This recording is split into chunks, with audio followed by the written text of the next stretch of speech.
What's up everyone? I'm Twisted. In the past, I've made a video discussing what roles League champions would be if they were in a game like Marvel Rivals. But today, I'm going one step further and actually discussing how the powers and abilities of 3 champions could be adapted from a MOBA to a hero shooter. Now, before someone says it, no, I don't think Riot is ever going to make a hero shooter. At least I don't think right now would be the best time for them to do so. But I don't care, I'm just having fun here, so keep that in mind. For this video I picked 3 champions with the idea that each would be the most standard representation of a role. Characters that are usually very straightforward or just always generally good picks. Think of Reinhardt and Doctor Strange for the tank role, Soldier 76 and Punisher for damage, and Mercy and Luna Snow for healer. For DPS, I knew I wanted an ADC, or at least a marksman champion, because that would be the closest to the generic gun guy. For this there were some good choices, like Zeri or Tristana, but I decided to go with Jinx because I thought translating her kit into a hero shooter sounded the most fun, and since she's really popular right now, I can put her face on the thumbnail. Let's start with her primary fire. In League, Jinx is one of only 4 ADCs that can swap weapons for their auto attacks, and while Vayne was technically the first with her ultimate, Jinx was the first to be able to do it whenever she wants, so this was definitely something I wanted to include. Unlike in League where she has an ability just for changing weapons, we can take inspiration from Marvel Rivals and simply allow her to swap between them using the number keys or the scroll wheel. Her first weapon is her minigun,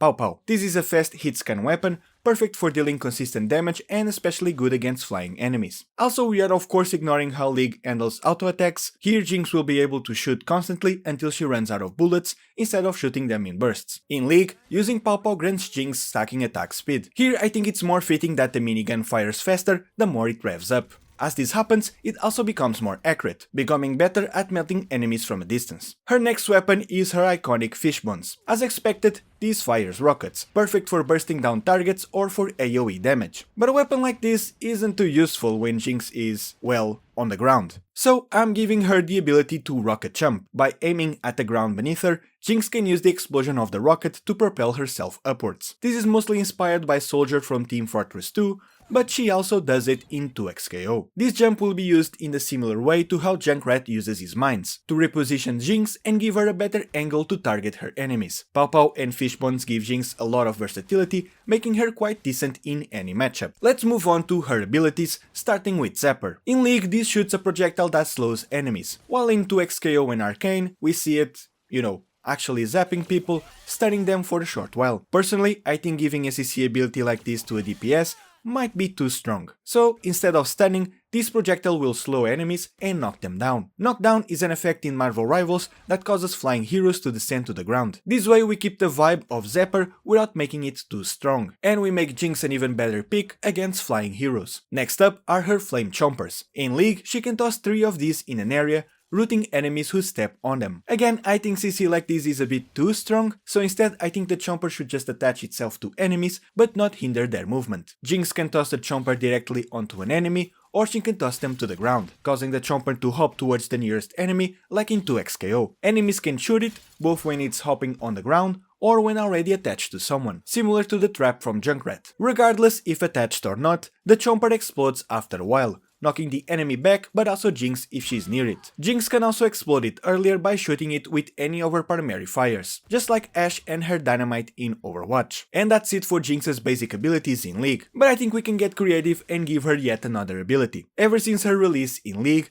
Jinx has been associated with these wind-up monkeys. It started in her music video, Get Jinxed, where it's literally the first thing we see, but it was also featured in other media and other games. For example, we can see it in her cards in LOR, and there's also the iconic scene from Arcane. But giving her another throwable explosive feels redundant, so instead I'm taking inspiration from 2xKO. There, one of Jinx's moves has her throwing out Clappy, a flying wind-up monkey. Here it's going to work like Squirrel Girl's Squirrel Missile. Jinx will throw out Clappy and it will fly out seeking the nearest enemy before exploding. Just like Chomper, enemies can shoot it before it explodes, but so can Jinx, causing it to explode earlier. And before her ultimate, let's go over her passive. I really wanted to include Get Excited in some way, as a nod to it in League, but also to her Shimmer abilities in Arcane. However, I don't think giving her increased fire rate makes that much sense in a game like this, and I also don't think giving her the crazy mobility she has in Arcane makes sense either. In the end, I settled for giving her increased movement speed and the ability to dash once, in any direction,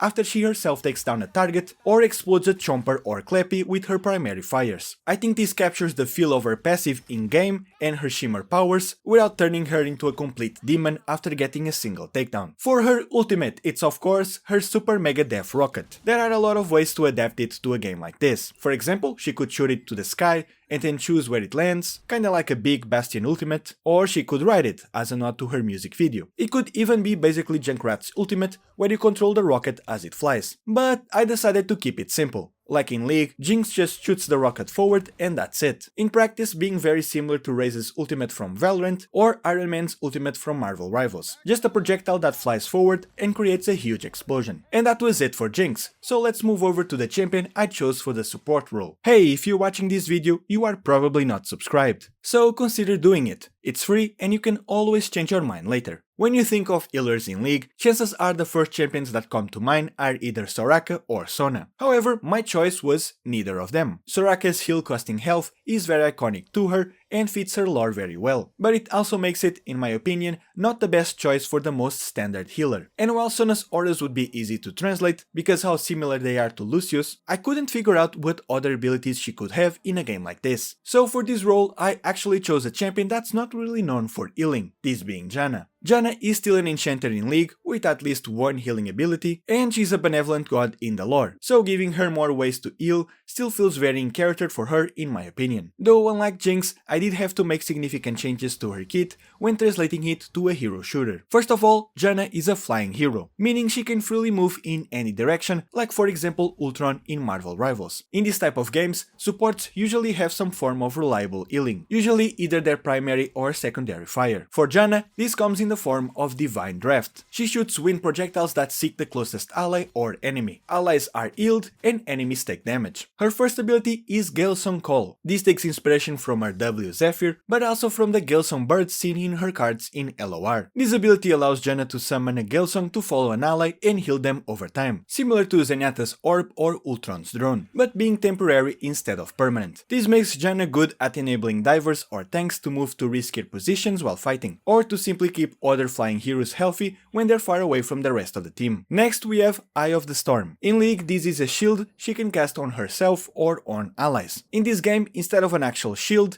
this will give herself and nearby allies a small amount of bonus health. A simple ability, but this will make a bit more sense once I go over her passive. Now, besides her ultimate, there's a very iconic ability from her kit that's missing, this being Howling Gale, her tornado. In League, this moves forward, knocking up enemies. But here it's going to work very differently. Taking inspiration from Horizon's Gravity Lift, from Apex Legends, Janna is going to create a gust of wind that lifts allies upwards. The longer this stays on the ground, the higher allies will be sent, a nod to how it can be charged in League. To avoid griefing, allies have to jump while inside the gust to actually be lifted. Finally, her passive, Tailwind. In League, this gives bonus movement speed to nearby allies moving toward Janna. In a game like this, that doesn't make that much sense, so instead, this is going to give nearby allies a small amount of bonus movement speed, like the auras of Lucio or Storm, as well as an ally hit by Janna's abilities, just like Nami's passive in League. So if an ally is near Janna, or has a Galesong attached to them, or receives a shield from Eye of the Storm, or steps on a Howling Gale, they will move slightly faster. Also, this effect doesn't stack. If you're targeted by all of her abilities at the same time, the bonus will still be the same. Now her ultimate, Divine Whirlwind. Here I'm taking inspiration not just from her ultimate in League, Monsoon, but also from her Howling Gale as well. Mostly because I felt like the way I adapted it was too different from its League counterpart. Divine Whirlwind causes Janna to summon a hurricane around herself, becoming invulnerable. Allies are healed, while enemies are drawn to the center and take damage. This is obviously heavily inspired by Storm's ultimate in Marvel Rivals,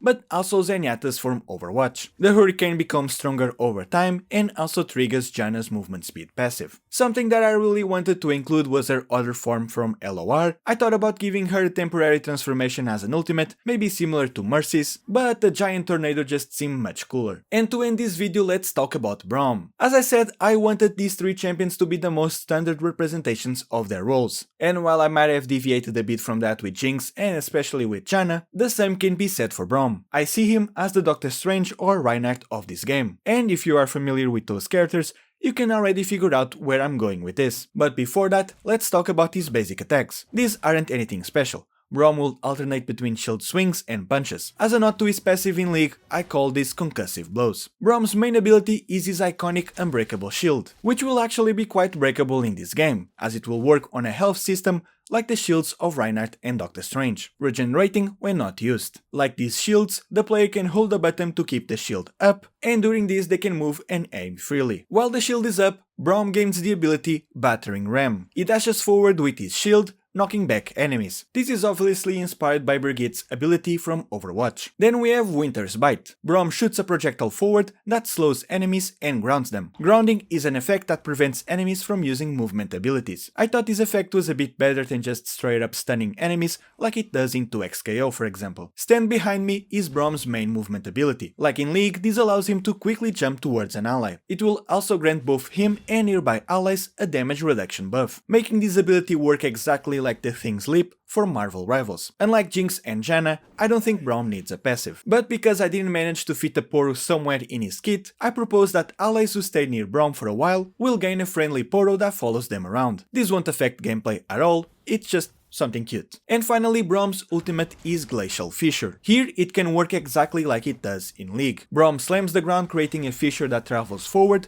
knocking up and stunning enemies. This would be very similar to the ultimates of Reinhardt and the Thing.